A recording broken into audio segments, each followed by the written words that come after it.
જય શ્રી કૃષ્ણ. શ્રીનાથજી ચરિત્રામૃતમાં આજે આપણે સાંભળશું રાજકુમારીનો અદ્ભુત પ્રેમ.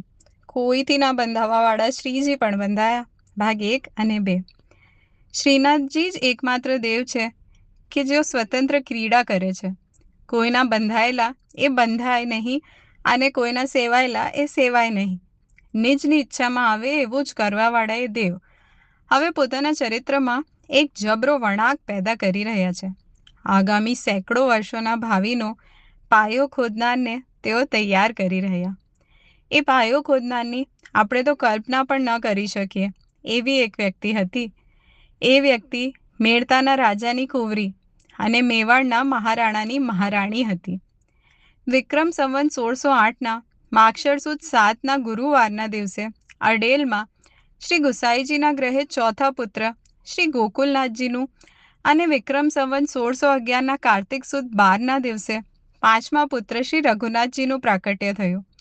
પછી વિક્રમ સંવત 1613માં શ્રી ગુસાઈજીએ ગુજરાતની બીજી વારની યાત્રા આરંભી.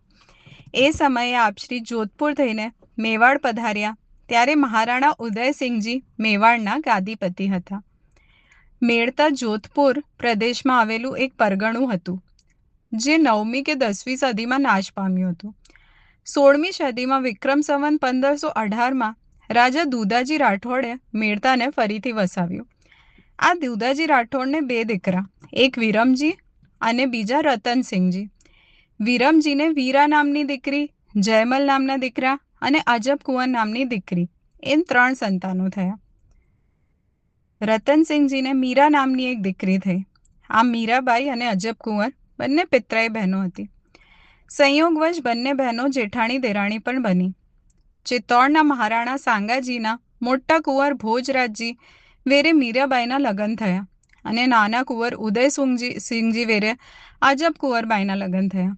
અમુક સ્થાનિક પ્રજા એવું પણ માને છે કે આ બંને કુંવરીઓ જેઠાણી દેરાણી નહીં પણ નણંદ ભોજાઈ હતી. ચલો, ચિત્તોડ પર અકબર બાદશાહના વારંવાર હુમલા થવાને કારણે મહારાણા ઉદયસિંહજીએ અરવલીના ડુંગરો વચ્ચે ઉદયપુર શહેર વસાવ્યું હતું અને એની નજીકના કુંબલગઢની પાસેથી સિંહાળમાં તેઓ સપરિવાર વસતા હતા. શ્રી ગુસાઈજી મેવાડ પધાર્યાના ખબર મળતા મહારાણા ઉદયસિંહજી પોતાના રાજકુટુંબ સાથે આપશ્રીના દર્શને આવ્યા. એમાં મીરાબાઈ અને અજબ કુંવરબાઈ પણ હતા. શ્રી ગુસાઈજીના દર્શને આવ્યા એ સમયે અજબ કુંવરબાઈ 20 વર્ષના હતા. દર્શન કરીને બંને બહેનોએ ગુસાઈજીને ભેટ ધરી. શ્રી ગુસાઈજીએ ભેટ પાછી વાળી દીધી અને સેવક સાથે કહેરાવ્યું. આપશ્રી પોતાના સેવક વિના બીજા કોઈની ધરેલી ભેટ